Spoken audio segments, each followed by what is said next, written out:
কৈছো বুজিলে হা কাৰ চামচা কৰিবলৈ আপুনি আহিছে হা কি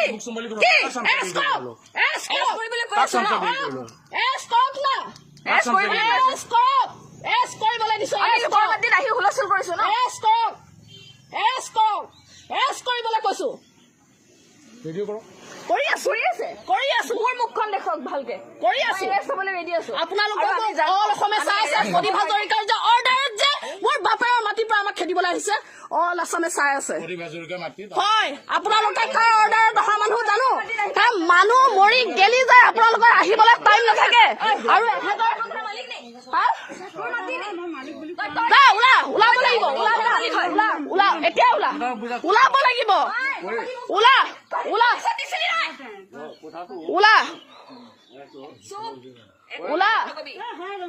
ওলাব লাগিব ইয়াৰ পৰা কোনে ৰখাই তহঁতক চাম তহঁতৰ মালিককো মাত ইয়াত কোন মাত চবকে মাত এইখন হুলস্থুল নহওক বুলি তহঁতক আহি ভালকে কৈছিলো এতিয়া ইয়াত কি হব পৰিৱেশ আপোনালোকে চাওক মোৰ দেউতা মৰি যোৱা 35-37 বছৰ হল গম পাইছে তহঁতৰ মালিকক মাত ফোন কৰি ইয়ালৈ তহঁতৰ মালিকক মাত আপোনালোকে যি মানুহ ৰাখিছিলে সিহঁতি ঘৰ বনাই আছে ফোনৰ ৰেকৰ্ডিংটো শুনোৱা নাই কেলে ছচিয়েল মিডিয়াত দিম আপোনালোকে প্ৰদীপ হাজৰিকাৰ চামচা আজি আপুনি ডিউটি কৰিবলৈ আহিছে আমাক এৰেষ্ট কিয় নকৰে হিমন্ত বিশ্ব শৰ্মা আহিব নহয় আজি হিমন্ত বিশ্ব শৰ্মা নাহিব জানো আহিব নহয় আপোনালোকৰ ডিউটি নাই মানুহ এটা চুৰ হব ডকাইত হব আপোনালোকে মাহ ধৰি পেলাই উলিয়াব নোৱাৰে আজি এই সাধাৰণ মানুহ ঘৰে কেছ দি দিলে আপুনি দৌৰি আহি গল তেওঁলোকে ফোন কৰাৰ লগে লগে দৌৰি আহি গল আপুনি শুনক এইবাৰ পক্কা চবুত লৈ পেলাই আহিব ইয়ালৈ এই কেম্পাছৰ ভিতৰলৈ পক্কা চবুত লৈ পেলাই আহিব এই কেম্পাছৰ ভিতৰলৈ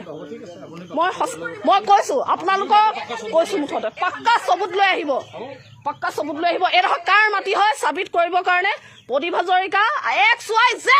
আছে প্ৰদীপ হাজৰিকা আজি এইটো কাম কৰক বুলিয়ে বিচাৰি আছিলো ভগৱানে গুৰ মাৰি গংগাত পেলাই দিলে আজি আমাৰ পৰিয়ালটো গম পায় ওলা এতিয়া প্ৰদীপ হাজৰিকাৰ ঘৰত যা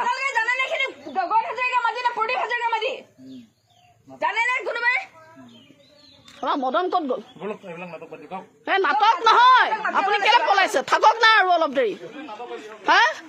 প্ৰদীপ হাজৰিকাই পঠিয়াইছিলে খেদিবৰ কাৰণে আমাক পঠিয়াইছিলে আমাৰ বাপেৰৰ মাটিৰ পৰা এয়া প্ৰদীপ হাজৰিকাই পঠিয়াইছিলে খেদিবলৈ ইয়াৰ পৰা প্ৰদীপ হাজৰিকাই খেদিবলৈ পঠিয়াইছিলে আমাক আমাৰ